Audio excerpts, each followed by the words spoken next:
जय हिंद, जय भारत। आज हम इस क्लास में ये देखेंगे कि 18 तारीख से जो है 18 फरवरी से उत्तर प्रदेश बोर्ड की परीक्षा शुरू हो रही है। कक्षा 10 और 12 के लिए महत्वपूर्ण इंफॉर्मेशन देने वाले हैं जो आपके बोर्ड में काम आ सकती है। पहला तो जो है मेन चीज जो लास्ट में बताने वाले हैं, आपको बोर्ड में क्या क्या लेके जाना है। कुछ बच्चे इसके इच्छुक होते हैं कि क्या क्या लेके जाना है सर, हमको पता नहीं है। तो आपको जो है पहला नंबर जो प्रवेश पत्र मिला है स्कूल से परीक्षा देने के लिए, हाल टिकट, यानी कि प्रवेश पत्र जो होता है उसी को हाल टिकट कहा जाता है। अगर वो नहीं रहेगा तो आपको हाल में बैठने नहीं दिया जाएगा। हाल टिकट रहना चाहिए। और हो सकता है तो आधार कार्ड है तो आधार कार्ड लेकर जाइए, नहीं है तो कोई बात नहीं, लेकिन प्रवेश पत्र होना चाहिए। और आप जिसका एग्जाम होने वाला है वो रहना चाहिए। कॉपी कलम नहीं लेके जाना, कॉपी नहीं लेके जाना है, कलम लेके जाना है। परीक्षा सेंटर में जो है आपको आधा घंटा पहले पहुंचना है। जहाँ पर आपका परीक्षा सेंटर है, जैसे 8 बजे का पेपर है तो 7:30 बजे तक आपको वहां पे पहुंच जाना है। और अंदर जाते समय जाके बैठिए, ये मत डरिए कि दूसरे का स्कूल है, बस ये समझिए कि आपके पापा का स्कूल है। कक्षा 10 का जो पेपर होगा मॉर्निंग के टाइम में होगा, यानी कि सवेरे के टाइम 8 से 11:15 तक रहेगा। 8 बजे से लेकर 11:15 तक जो टाइम होगा वो मिलेगा कक्षा 10 वालों के लिए। 15 मिनट का भी पढ़ने के लिए दिया जाएगा क्वेश्चन पेपर। और 2 से 5:15 तक जो है 12 वालों का रहेगा एग्जाम, दोनों के लिए है। अब इसमें जो है आपको कॉपी कैसे लिखना है ये बताना है हमको, और रोल नंबर क्या लिखना है, कैसे लिखना है। कुछ बच्चे जो हैं बाहर रहते हैं, जिनको नहीं पता है वो इस वीडियो को ध्यान दें। रोल नंबर जो है आपको जैसे 1000 रोल नंबर दे दिया आपको, या इकाई, दहाई, सैकड़ा, हजार, 10,000, लाख, 10 लाख, मान लो आपका रोल नंबर दे दिया ये लिखने के लिए। अब रोल नंबर में जो अंकों में लिखेंगे ही आप, उसको कहेगा शब्दों में लिखने। तो आप ऐसे नहीं लिख सकते 1 लाख, 1 करोड़, 10 लाख, ये भी रूल्स है लेकिन उसमें जगह नहीं रहेगा। लिख सकते हैं लेकिन जगह नहीं रहेगा। इसको लिखने के लिए आप क्या काम करेंगे, 1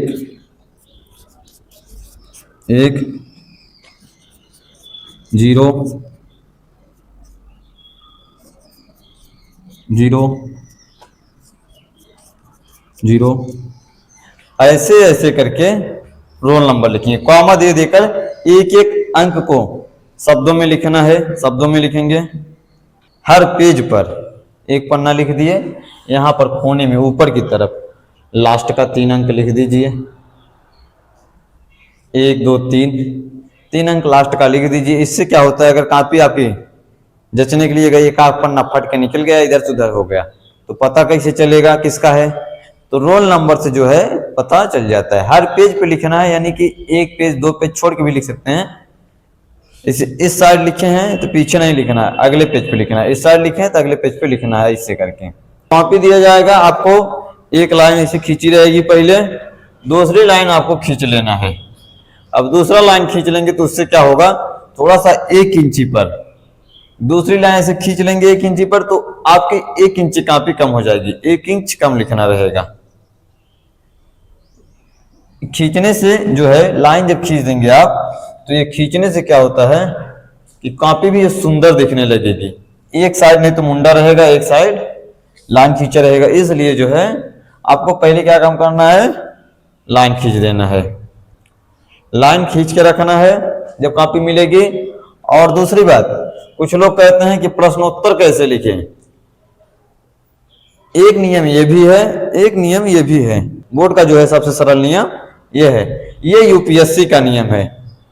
कमीशन का जो नियम है ये है। इसमें क्या है, आप जब इसमें लिख देंगे कॉपी में, एक लाइन छोड़कर लिखेंगे, हेडलाइन छोड़ के, एक लाइन छोड़ के जब लिखेंगे प्रश्नोत्तर नंबर, तो एक लाइन इसमें खा गए आप। अब फिर इसके बाद एक लाइन छोड़कर अब उत्तर लिखना आप शुरू करेंगे। तो जब ऐसे लिखेंगे तो कम लिखना पड़ेगा, कॉपी भी भरी रहेगी। और इसमें क्या होता है, इसमें प्रश्न नंबर डाल दिए, और यहाँ पर जो है उत्तर नंबर, प्रश्न और उत्तर, इसका उत्तर शुरू हो रहा है। और इसमें जो होगा प्रश्न उत्तर संख्या, यानी कि प्रश्न नंबर पहले का उत्तर लिख रहे हैं यहां से यहां तक। अब जो कॉपी खत्म हो जाएगी लिखकर आपकी, लिखने के बाद नीचे में जो है आप यहाँ पर पीटीओ लिख देंगे। पीटीओ का मतलब होता है कि ओपन द पेज, और आगे लिखा गया है कि यानी कि पन्ना आगे खोलिए और आगे भी लिखा हुआ है ओपन द पेज, इसका मतलब होता है। इतना आपको समझ में आ गया। इतना करने के बाद हो सकता है आप डिजाइन बना दीजिए अगल बगल में, देखने में अच्छा लगेगा। इस साइड आपका प्रश्न नंबर रहेगा या तो यहाँ पे नंबर रहेगा। अब दूसरी बात, जैसे 2 नंबर का क्वेश्चन है या 3 नंबर का क्वेश्चन है, तो उसमें क्या काम करेंगे, जैसे आप यहाँ से स्टार्ट किए हैं लिखना, आंसर यहाँ से लिखना शुरू कर दिए हैं आप। अब यहाँ से उत्तर जब लिख रहे हैं, आपको पता है 3 से 4 लाइन में लिखना है। अब 3 से 4 लाइन में जब लिखेंगे तो थोड़ा सा नीचे से स्टार्ट कीजिए। अगला प्रश्न जो है यहाँ पर नहीं डालना है, नए पेज पर। इससे क्या होता है, जितना नंबर देना रहता है ज़्यादातर चांस रहते हैं फुल नंबर मिलने के लिए।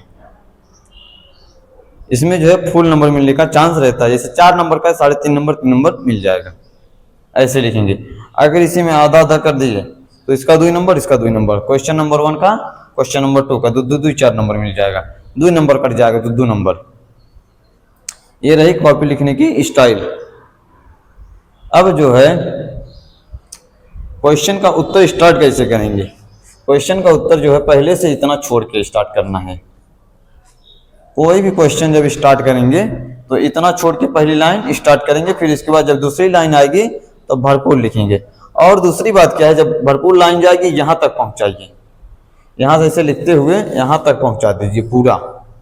बीच में ये नहीं कि यहाँ पर छोड़ दिए, दूसरी वाली लाइन यहाँ पहुंचा दिए, तीसरी वाली यहाँ पे, चौथी वाली यहाँ पे, तो वैसे जो है अच्छा नहीं लगता है, एग्जामिनर को अच्छा नहीं लगेगा। आपको पूरा लिखना है कॉपी। अब रही अगली बात कि कौन से सब्जेक्ट में लिखना है कॉपी, चाहे जो सब्जेक्ट हो, Hindi, English, math, science, geography, history, चाहे जो सब्जेक्ट हो, सबका क्राइटेरिया एक ही है, ऐसे ही लिखा जाएगा। रही बात जो बच्चे फेल होने से डर रहे हैं, उनके लिए सबसे सरल रास्ता तो यही है, कोई भी क्वेश्चन पेपर जो है पीछे से स्टार्ट करें, लास्ट क्वेश्चन से। लास्ट क्वेश्चन जो रहता है उसका उत्तर बहुत बड़ा होता है। अब उसका उत्तर कौन पढ़ेगा, इतना बड़ा उत्तर। अब यहाँ से लेकर यहाँ तक उत्तर लिखोगे, एक पेज और लिखोगे, कौन पढ़ेगा, उतना बैठेगा पढ़ने के लिए। तो उसमें जो एक नंबर कटता है, नहीं तो पूरा नंबर दे दिया जाता है। ये रहा पास होने का जो है सबसे सरल तरीका। सबसे सरल तरीका यही है पास होने का कि क्वेश्चन पेपर जो है हमेशा पीछे साइड से हल करें, सामने से नहीं। यदि अगर सामने से हल कर रहे हैं, ये कारण क्या है कि अगर सामने से आप क्वेश्चन पेपर हल कर रहे हैं तो पहला क्वेश्चन ठीक है, दूसरा क्वेश्चन गलत हो गया, तीसरा क्वेश्चन सही, चौथा क्वेश्चन गलत हो गया, तो इससे एग्जामिनर को लग जाएगा जब यहीं पे इतना गलती कर दिया है तो आगे चल के क्या करेगा, भगवान ही डकाएंगे इसको। अब ये पीछे से स्टार्ट करेंगे क्वेश्चन पेपर हल करना, तो उसमें जो रहेगा बहुत बड़ा उत्तर है, उत्तर सही रहेगा, कौन पढ़ेगा उतना बड़ा, तो उसका नंबर मिलेगा। धीरे धीरे 1-2 नंबर आगे जाते जाते 1-2 नंबर कटेगा, उसको लगेगा कि बच्चा कमजोर था इसलिए पीछे से लिखा है, इसको लेकिन आता है। उससे क्या होता है, जो फेल होने वाले थे वो पास हो जाते हैं। और लास्ट जब क्वेश्चन पेपर आपका खत्म हो जा रहा है, थैंक यू दे दीजिए, TH थैंक यू करके बस द एंड कर दीजिए, थैंक यू करके। ये हो गया लिखने का पेपर क्राइटेरिया आपका।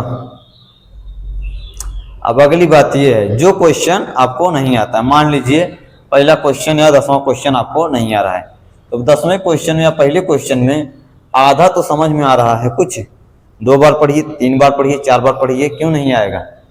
2 बार 3 बार जब पढ़ेंगे, आधा क्वेश्चन जब समझ में आ रहा है तो उसको आधा ले लीजिए, जो समझ में आ रहा है उसके उससे रिलेटेड मिला जुला के वही बीच में भर दीजिए, लास्ट में ये वाला जो लास्ट बचा है लास्ट में नीचे लिख दीजिए, बस यही है। जैसे सुभाष चंद्र बोस ने कहा था, ये आपको ये नहीं पता है क्या कहा था, लेकिन थोड़ा थोड़ा तो पता है, कुछ कहा था खून के बारे में, बस ये लिख दो, सुभाष चंद्र बोस ने कहा था खून दो आज़ादी देंगे, किससे किससे हुई बातें, कहाँ कहाँ पे कही गई, यही सब बता के लास्ट में बोस ने यही कहा था, बस ये हो गया। 4 नंबर का है, 2 नंबर मिलेगा। एक एक नंबर, 2 नंबर बोर्ड में बहुत मायने रखता है परीक्षा में। जो फेल होने वाले रहेंगे वो बच जाएंगे। इतना इन्फॉर्मेशन बहुत है आज के लिए।